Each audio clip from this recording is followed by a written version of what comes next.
अगर परमात्मा का सहयोग चाहिए तो वास्तव में सहयोग मांगने की चीज नहीं है। सहयोग स्नेही को स्वतः प्राप्त होता है। आप परमात्मा का स्नेही बनो तो सहयोग स्वतः ही प्राप्त होगा। भाई साहब, भक्ति में बहुत आदत है कि हम परमात्मा से मांगते हैं कि हे भगवान मुझे ये दे दो, और यहाँ परमात्मा कह रहे हैं कि आपको स्वतः प्राप्त होगा। मांगने से कितना मिलेगा? हाँ जी। आज कोई अगर हमारे दरवाजे पर कोई चीज मांगने आता है, हम कितना देते हैं? थोड़ा बहुत देंगे। बिल्कुल। कोई भोजन दे देंगे, कुछ पैसा दे देंगे, दान वृत्ति बहुत होगी तो 2-4 महीने का दे देंगे, सब कुछ तो नहीं देंगे ना।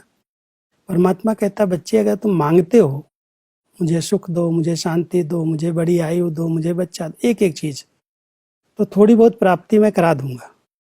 लेकिन अगर तुम मेरे साथ जुड़ जाओ, बच्चे बन करके मेरे से स्नेह करो, स्नेह रखो, सच्चे स्नेही बनो, तो सहयोग देने के लिए मैं बंधा हुआ हूँ।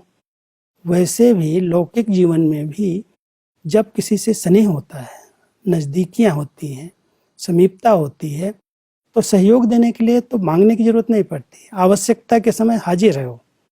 कहता है आपका स्नेह है, इतने समय से आपने हमारे लिए सब किया है, मैं भी आपके लिए ही हूँ जी। तो स्नेही को सहयोग तो लौकिक जीवन में भी मिलता है जी। और परमात्मा से जो सच्चा स्नेह करता है, सब संबंधों से स्नेह करता है, उसको सहयोग न मिले ऐसा हो ही नहीं सकता। तो परमात्मा कहता है बच्चे तुम सच्चे स्नेही बनो, मांगो नहीं मेरे से, स्नेही बनो। 2 बातें हैं, एक हिम्मत रखो, दूसरा स्नेह रखो। तो हिम्मत और स्नेह से बाबा की 100% मदद मिलनी ही है। सब जब समस्याएं आती हैं तो अक्सर ऐसा होता है कि हम अभी तो परमात्मा से मांग रहे हैं कि हे भगवान मुझे ये दे दो, और अगर नहीं मांग रहे तो ये सोचते हैं कि बाबा अपने आप देंगे मुझे। लेकिन कहीं ना कहीं जो पहले हो चुका है, जो इंस्टेंस हो चुका है, उसके बारे में जब सिमरन करता है इंसान तो वो व्यर्थ संकल्प क्वेश्चन मार्क के फॉर्म में मन में आते हैं। उससे संबंधित परमात्मा ने कहा है कि बीती को परिवर्तन में लाने, बल भरने के लिए उसे उस रूप से सोचो। यानी अगर ये सोचेंगे यह क्यों, ये कैसे, अब कैसे होगा, जंप दे सकूंगा या नहीं, ये क्वेश्चन नहीं करो। क्वेश्चन मार्क के बदले फुल स्टॉप यानी बिंदी लगाओ। सब समस्याओं के अंदर उलझा हुआ इंसान कैसे फुल स्टॉप लगा सकता है? ऐसा है कि पास्ट को भूतकाल कहा जाता है, बीत गया वो भूत। और वैसे भी किसी के सामने भूत आता है बार बार तो डरता है, घबराता है।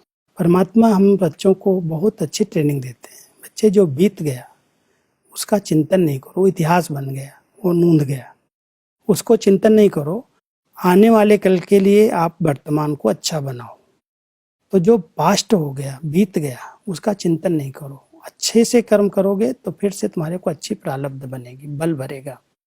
तो एक है बीती को बिंदी लगाना, ना जो बीत गया उसका फिर से सुमिरन नहीं करो, बार बार याद नहीं करो, नहीं तो दुख आता रहेगा।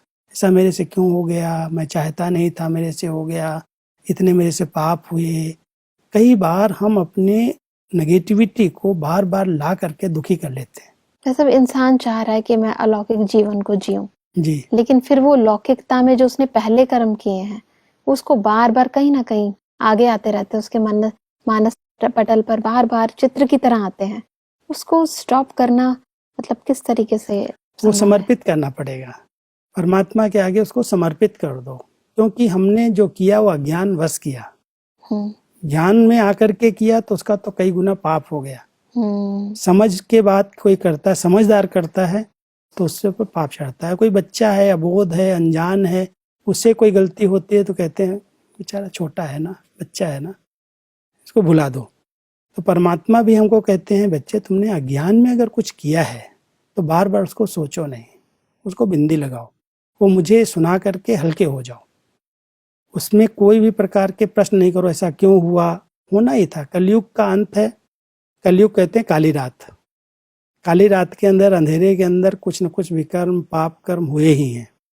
तो वो जो हुए हैं उनको बार बार याद नहीं करो, बाबा के आगे रखो, बाबा मेरे से हो गया, मैं माफी मांगता हूँ, अब आगे से नहीं होगा। सुनाया, हल्के हो गए, बिंदी लगाई और आगे बढ़ गए, बल भर गया बाबा की याद का। बहुत सुंदर।